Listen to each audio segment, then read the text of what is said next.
在中国，当你看腻了人山人海的热门景区，是否想过，在某些角落还藏着另一种奇观？它们不是自然形成的峡谷深渊，也不是历史遗留的古迹废墟，而是人为打造、投资数亿甚至上千亿的文旅项目。只不过，还没等游客涌入，它们就已经彻底荒废了。锈蚀的摩天轮孤零零矗立在荒野，欧式城堡只建了一半就停工，曾经规划的世界之最，如今杂草丛生。更离奇的是，有的景区里竟然停着数十辆劳斯莱斯和宾利，落满灰尘，轮胎塌陷，像一座豪车墓地。这些项目当初都是怎么包装的？为什么能吸引巨额投资？那些倾家荡产买房买铺的普通人，现在怎么样了？本期视频，我们将盘点中国8个最触目惊心的烂尾景区，从投资几亿到规划千亿，从开业仅4年就倒闭，到建了一半老板跑路，每一个都会让你惊叹，原来还能这么烂尾。话不多说，让我们开始今天的旅程。排在第1位的那个项目，占地面积相当于8个故宫，被称为中国最大烂尾城，它的荒凉程度会让你怀疑人生。第8位，湖北武汉万国公园，投资1亿元，你能想象吗？在武汉东湖风景区的深处，藏着一座埃及金字塔。当2013年网友用无人机拍下这片废墟时，照片瞬间在网络上炸开了锅。金字塔、玛雅神庙、哥特式城堡、荷兰风车，10几座西式建筑散落在荒草丛中，像是被时间遗忘的失落王国。更让人震惊的是，这些建筑的坐标位于北纬30度32分，与埃及金字塔的纬度几乎完全重合。这不是什么山寨景点，而是一个真实存在了25年的烂尾工程。1996年，一位武汉本地老板看到深圳世界之窗的火爆，决定在东湖滨湖村投资1000多万元，拿下800多亩地。按照规划，这里将建成汇聚世界各国微缩景观的武汉万国公园。埃及金字塔、玛雅神庙、罗马立柱、荷兰风车，所有世界的奇观都将在这里微缩重现。1999年，项目建设基本成型，眼看就要开业，老板的资金链却断了。项目停工后，补偿款也停了，800亩水稻田变成荒地，200多户村民失去生计，只能重新开垦种菜。谁也没想到，这座废弃了10几年的公园，竟然在2013年之后意外翻红。当时东湖在修绿道，工人们无意中发现了藏在芦苇丛里的金字塔塔尖，照片传到网上后迅速引爆了热搜。那些爬满青苔的立柱，锈迹斑斑的风车，在镜头下竟然有种废墟美学的魅力。年轻人开始3、5成群的前来探险，有人穿汉服在罗马立柱前拍照，有人 cosplay 成埃及法老站在金字塔顶，还有情侣特意来拍婚纱照，不用去埃及就能拍出尼罗河畔的感觉。最大的金字塔高约6米，外墙水泥斑驳，布满青苔，旁边的玛雅神庙柱子上刻着神秘符号，虽然谁也看不懂。如今从青网路滨湖村站下车，沿着泥泞小路步行半小时，穿过铁路高架桥和荒地，就能找到这片失落王国。周边的东湖绿道修得漂漂亮亮，骑行跑步的人络绎不绝，而万国公园就像一个被遗忘的角落，静静躺在那里。武汉万国公园的烂尾证明了一个道理，光有建筑远远不够。深圳世界之窗为什么能火？因为它地处市中心，交通便利，周边配套完善，而万国公园位置偏僻，要穿过半小时的泥泞小路才能到，公交车都不通，这样的条件怎么可能吸引游客？更何况总投资1亿多在当年不算小数目，但要建一个世界之窗级别的主题公园，这点钱根本不够。项目规划的再宏伟，资金跟不上，最后只能是画饼充饥。如今虽然因为废墟美学吸引了一些年轻人打卡，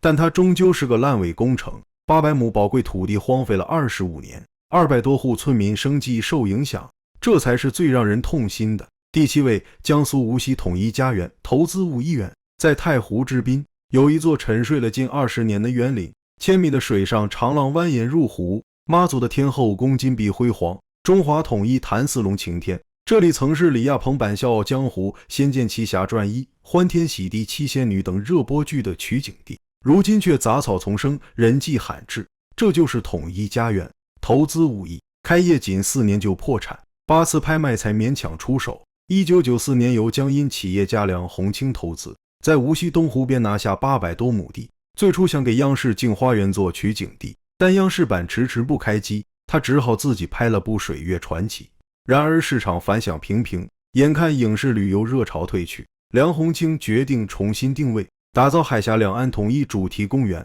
并在山顶修建妈祖庙和中华统一坛。经过7年建设，2001年9月开业，门票35元。然而好景不长，经营方在黄金周单方面撕毁了与旅行社的协议，取消优惠券，随即遭到了旅行社的集体封杀。失去主要客源后，这个地方在2005年底就宣告破产。统一家园最震撼的是那条1088米的水上长廊，由6桥、3亭、2房、1榭组成，蜿蜒曲折直通湖心，是世界上罕见的超长水上廊道。从空中俯瞰，长廊如金龙戏水，在碧波中画出优美曲线。长廊柱子用水泥钢筋浇筑，荒废20年依然屹立。山顶妈祖天后宫保存完好，匾额鎏金依旧闪耀。中华统一坛高 16.8 米，用了80多吨青铜铸造，正是笑傲江湖5月盟主聚会的场景。从2018年开始，这片17.84万平方米的园林被推上拍卖台，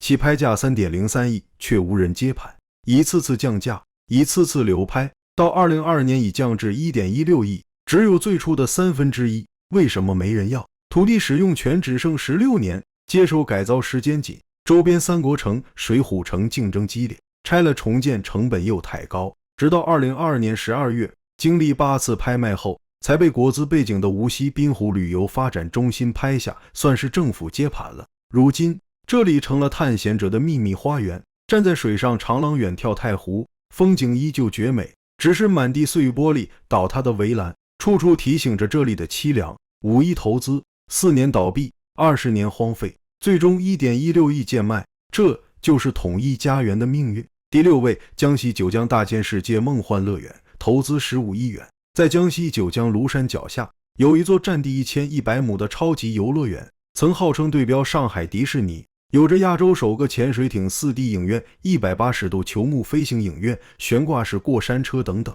2014年开业时门票180元，人山人海。然而仅仅4年后就宣布破产。如今恐龙骨架锈迹斑斑，变形金刚倒在杂草中，整座乐园都成了废墟。大千世界由江西民生集团投资15亿打造，规划了梦幻世界、仙踪世界、未来世界、史前世界、军事世界等10大主题区域，号称江西首个4A 级现代主题乐园。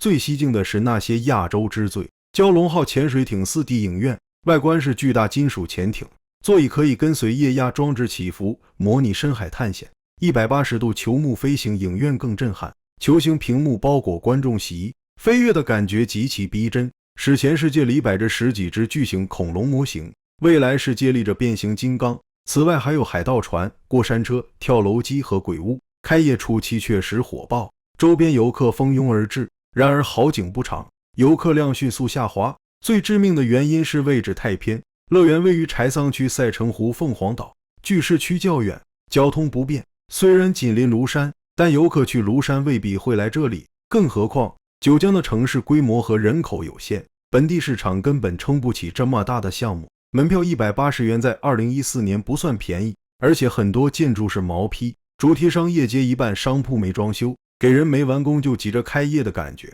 游乐设施缺乏更新，游客来一次新鲜，第二次就没意思了。2018年5月开业不到4年就宣布破产，此后被推上拍卖台，起拍价从几亿降到1亿多，前后7次全部流拍。为什么没人要？景区虽然占地1100亩，但设施荒废，重新运营需要巨额的投入，土地是旅游用地，拆了重建的改造难度更大，更何况九江的市场就那么大，接手了也未必能盈利。2022年底，大千世界终于以 1.16 亿元被政府背景公司拍下，又是政府兜底，荒废的大千世界成了废墟探险圣地。探险者能看到锈迹斑斑的过山车、倒地的变形金刚、外层脱落的恐龙骨架，鬼屋里的道具蒙上厚灰。4D 影院被蝙蝠占据，地上全是蝙蝠屎。潜水艇影院保存较好，座椅设备都在，只是电线被拆走了。15亿投资，4年倒闭，7次流拍，最终 1.16 亿贱卖。大千世界在此证明，文旅项目不是规模越大越好，位置不对，市场不够，再多的亚洲之最也救不了。第5位，安徽淮南至高神州欢乐园，投资60亿元。如果说九江大千世界是江西版迪士尼，那淮南至高神州欢乐园就是安徽版迪士尼。只不过他连九江的命运都不如，从开工到停工仅用3年，一天都没正式营业过。这座占地1200亩的超级游乐园，号称要建成亚洲最大游乐场，中国是拉斯维加斯的吃住游购娱高尚文化度假胜地。2010年开工时，全国政协副主席出席，省长宣布开工，规格之高令人咋舌。然而2013年因违规用地被叫停，至今荒废12年，成为中国最大烂尾游乐园。至高神州欢乐园由山东泰安至高集团投资60亿打造，规划了8大主题区域。最吸睛的是淮南之眼亚洲最高山体摩天轮，直径120米，高168米，相当于55层楼。此外还有亚洲首创悬挂式岛屿过山车、世界落差最大激流勇进，以及大型舞台剧《江淮史诗》4D 版的黄梅戏等项目。淮南人对这个项目期待爆棚，家长们对孩子许诺开业后就带你去玩。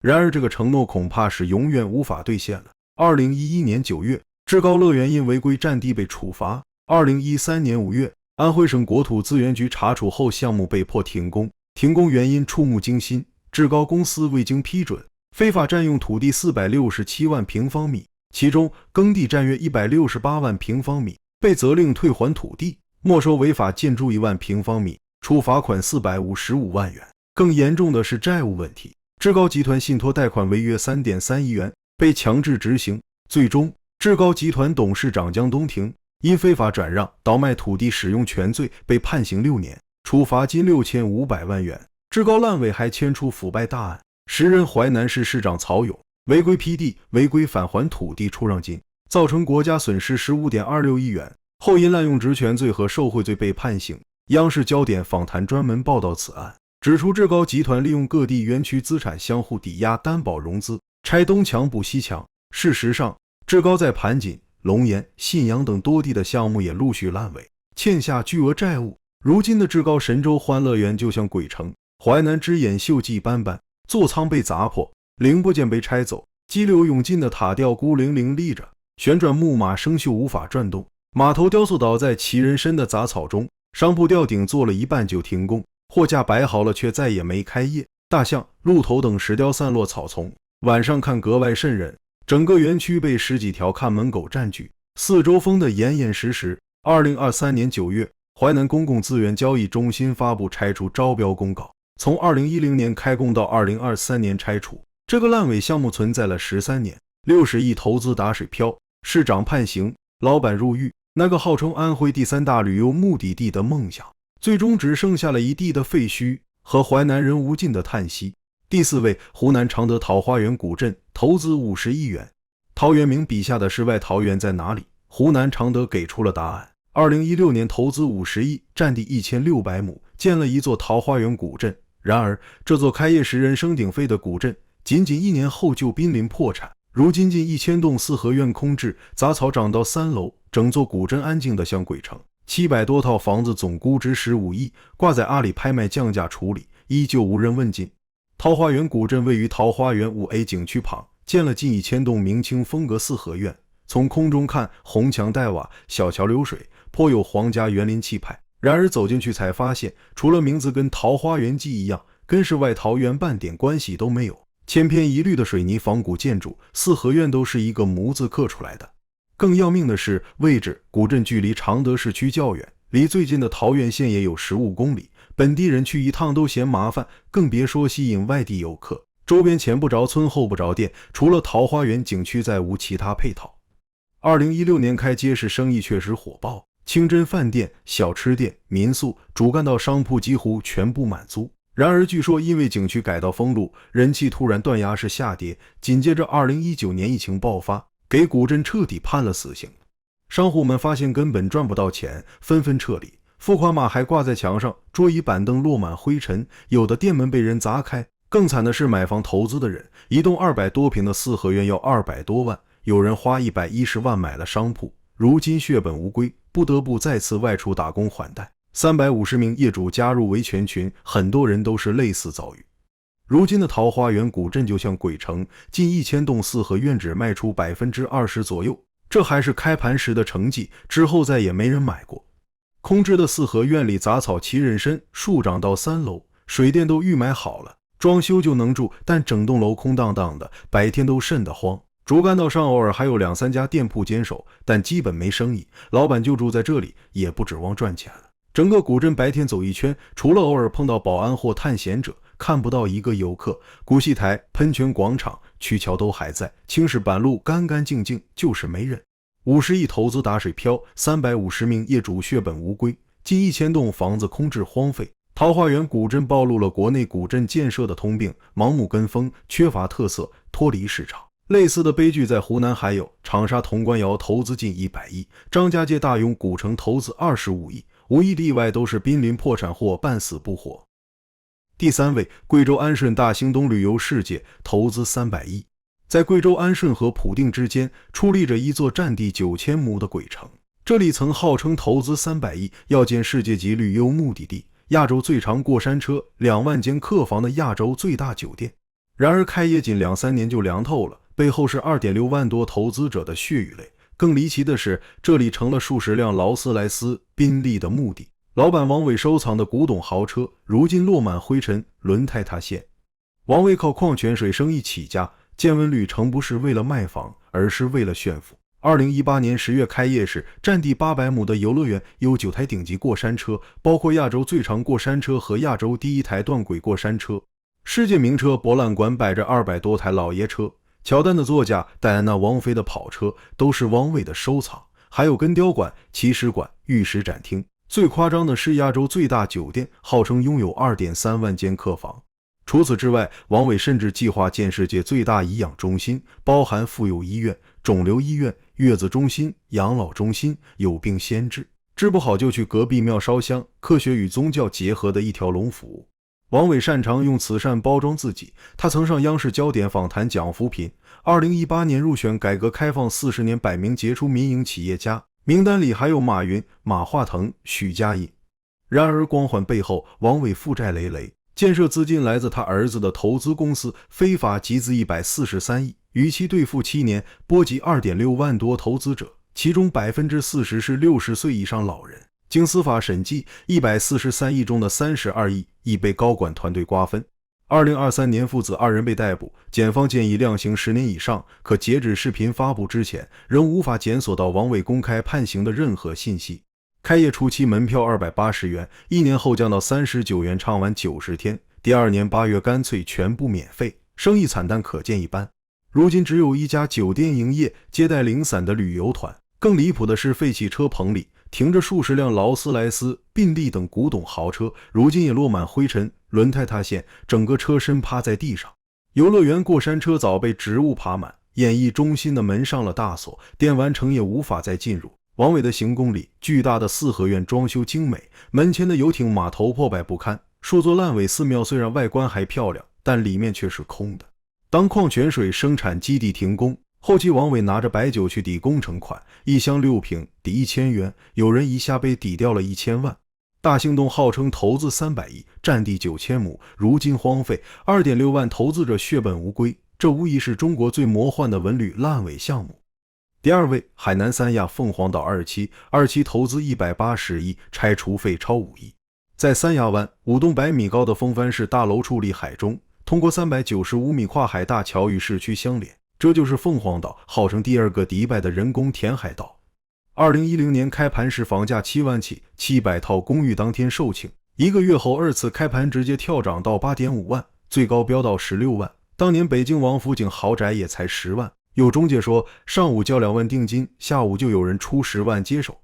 然而这座人工岛的结局不是破产，而是2期被强制拆除。从2021年7月到2022年3月，耗时262天，围填海51万平方米的工程被全部拆平。当年花180亿建起来，现在又花了5亿拆掉。凤凰岛1期2003年完工，填海36.5万平方米，建成5栋风帆式公寓，1238套酒店式公寓，户型从54到440平米。原本还规划7星级酒店、国际游艇会、热带商业街、度假别墅等7大项目。1期完工后，附近海岸线就明显沙滩退化，专家调研发现是填海改变水流，导致岸线侵蚀，明知有害，可2014年仍强推了2期，项目总投资约180亿，基建投资超30亿。2016年主体填海完成，又占海51万平方米，形成了2号人工岛。二期核心项目包括邮轮航站楼、进口商品直销中心、8万吨级邮轮母港。然而这些蓝图一个都没建成。填岛造成的破坏触目惊心，二期阻碍了三亚河入海口，污染物无法排出，严重污染水体。三亚湾西部岸线侵蚀，影响2000米岸段，政府不得不花巨资去人工捕杀。更严重的是珊瑚礁系统的破坏，海域底栖生物、渔业资源全部遭殃。2017年中央环保督察点名批评，要求整改并罚款3700万，但继任的领导仍然拖延整改，提出轻淤拓宽替代方案，拒不拆除。直到2021年11月，海南省政府最终发文，二期全部拆除，恢复原状。施工方24小时轮班，日均拆除量从 0.5 万立方米提升到8万，为防污染，迁移珊瑚 1.66 万株，设置了蓝污瓶和防渗膜。2022年3月，历时262天，拆除 606.5 万立方米，提前9个多月完成了拆除工作。那道占海51万平方米的刀疤终于被抹平，高位买入的炒房客彻底被套。2010年最高16万平的房子，如今挂牌价 3.6 到 7.8 万，多数更是低于5万。二期被拆，三期遥遥无期，只剩一期5栋楼孤零零立在海中。更惨的是，这些房子多为40年的产权是酒店，限购政策不友好，想割肉都找不到接盘的。2021年底项目公司资产 50.4 亿，负债却高达 186.05 亿，最后只能破产重整。180亿建起来，5亿拆掉，房价腰斩。凤凰岛二期是中国最离奇的烂尾项目，不是经营不善破产，而是因破坏生态被强制拆除。第一位，贵州贵阳恒大文化旅游城，规划投资1700亿。如果要评选中国最荒诞的烂尾景区，贵阳恒大文化旅游城绝对是当之无愧的冠军。占地8000亩，相当于8个故宫，规划投资1700亿，超过三峡工程，号称要建全球最大童话乐园，对标甚至超越上海迪士尼。2018年开工时，全国政协副主席出席，省长亲自宣布开工，万人抢购的场面也创下了当时文旅项目销售的奇迹。然而仅仅3年后，2021年恒大暴雷，这座世界级文化旅游胜地瞬间变成中国最大的烂尾城。如今放眼望去，数十栋欧式城堡只剩水泥框架，童话大街的商铺被扒得门窗不剩，15层高的会展中心孤零零矗立，杂草已经长到3楼高。更荒诞的是，这里的住宅区已基本交房，但房价从开盘时的1万多暴跌到5000多，无人接盘。业主们住进了房子，却发现周围是一片末日废墟。2017年恒大集团工作会议上，许家印豪言壮志，我们要打造100年老店，成长为参天大树。他将恒大同世界定位为恒大旅游产业的主打产品，要布局全国，走向世界。贵阳恒大同世界占地1300亩，是整个文旅城的核心配套。许家印声称要建全室内、全季节、全天候的童话神话乐园，汇聚全世界最顶级的儿童游乐项目。最狂的是这句：上海迪士尼有22个游乐项目，我恒大同世界要建33个，是迪士尼的 1.5 倍。除了同世界，整个文旅城还规划了2条童话大街 2.2 万平，2座欧式城堡酒店20万平，国际会议中心 1.5 万平，恒大养生谷、恒大足球世界、恒大温泉小镇，每一个都是巨无霸级别。开盘时房价1万多，万人抢购，创下全球文旅项目销售奇迹。许家印赚得盆满钵满，然而他根本没想过真正把文旅城建成，这不过是他文旅加地产套路的又一次复制。通过文旅项目低价拿地，炒热概念卖住宅，住宅一售罄，文旅项目就没必要继续了。2021年恒大暴雷后，贵阳文旅城瞬间停工，如今这里就像一座被遗弃的末日之城。15层高的欧式城堡酒店只是个水泥空壳，外墙水泥斑驳，内部空空荡荡，连插座都被人撬走了。会展中心是唯一外观完工的建筑，但门口杂草把入口都堵死了，里面一片狼藉。童话大街曾在2021年短暂营业，沙县小吃、黄焖鸡米饭、东北水饺、广味快餐、生活超市，收款码都贴好了，桌椅板凳摆整齐，随时准备开张。然而项目一停工，商家全部撤离，愤怒的工人和路人把这里砸了个稀巴烂，门窗被拆走，玻璃砸碎一地，电线电缆全被撬走，连消防栓都没放过。同世界核心区的彩色房子保存稍好，粉色、土黄色、红色的建筑高低错落，确实很有迪士尼风格。但走进去才发现，这些房子要么是毛坯，要么装修了一半就停工，后来又被人为破坏。有的房间里还能看到生活用品，据说是附近居民晚上来这里住。更魔幻的是，原本应该是游乐设施的地方，只剩下裸露的钢筋和水泥框架，废弃的小火车，砸烂的娃娃机，拆空的汉堡店，整个园区没有一个角落是完整的。这里原本是丘陵，恒大把山削平，建起了城，如今杂草从地里钻出来，有的已经长到3楼高。值得庆幸的是，住宅区基本完成交房，恒大暴雷前，住宅早就销售一空了。然而业主们住进来后才发现，这简直是噩梦。开盘价1万多，如今降到5000多，无人接盘，房价直接腰斩。更要命的是，周围配套全是烂尾工程，出门就是废墟，同世界成了鬼城，童话大街全是破房子，连个像样的商场都没有。距离市区30公里，没有地铁，交通一言难尽。这里原本就是个前不着村后不着店的荒郊野岭，恒大靠画大饼把地皮炒热，如今牛皮吹破了，留下的只有业主的绝望。有业主在网上哭诉，掏空3代家底买的房，每月还着贷款，却住在一片废墟旁边，想卖，房价亏了一半，还根本没人要。荒废的文旅城却意外成了网红打卡地，抖音博主、探险爱好者纷纷涌入，拍摄这座末日废墟。有人说这里适合拍灾难片，完全不用布景。还有央美学生脑洞大开，建议改造成墓园，只不过周边住宅就变成了粉景房。更魔幻的是，这里的各类运动场地都还在，甚至联网都没拆，占地8000亩，几十栋建筑。如果真有生化危机，这里简直就是理想的末日家园。从开工到停工仅3年，从辉煌到废墟也只用了3年。1700亿投资打水漂，8000亩土地荒废，无数业主血本无归。贵阳恒大文化旅游城是中国房地产疯狂扩张时代最疯狂的主角。许家印曾说，我们应该去承担社会责任，我们必须回报社会，这不是空话，这是我的心里话。如今这些话成了最大的讽刺，那些业绩就是尊严，没有业绩我们什么都不是的标语，还贴在废弃的销售中心墙上，见证着这场闹剧的终结。这座占地8个故宫的烂尾城将永远矗立在那里，提醒所有人，当资本的野心膨胀到极致，当画饼成为商业模式，当文旅成为卖房的幌子，留下的只有一地鸡毛和无尽的荒凉。从1亿到1700亿，这8个烂尾景区累计投入超过2300亿，足够建23座港珠澳大桥。如今他们变成了锈蚀的摩天轮，荒草中的恐龙，落灰的劳斯莱斯。回顾这些案例，失败原因惊人的相似，盲目跟风，看到别人成功就复制，贪大求全，动不动就喊世界之最。本末倒置，文旅只是卖房幌子。恒大的套路最典型，低价拿地，炒热概念，疯狂卖房，住宅易售罄，文旅项目立刻停摆。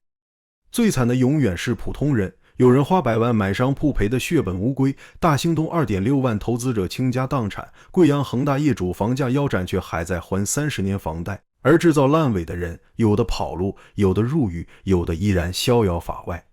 这些烂尾景区未来在哪？政府接盘成本太高，拆除更不现实，改造无人接手，他们注定继续沉睡，成为这个时代最触目惊心的遗迹。提醒所有人，当野心膨胀，资本疯狂，监管失位时，留下的会是怎样的代价？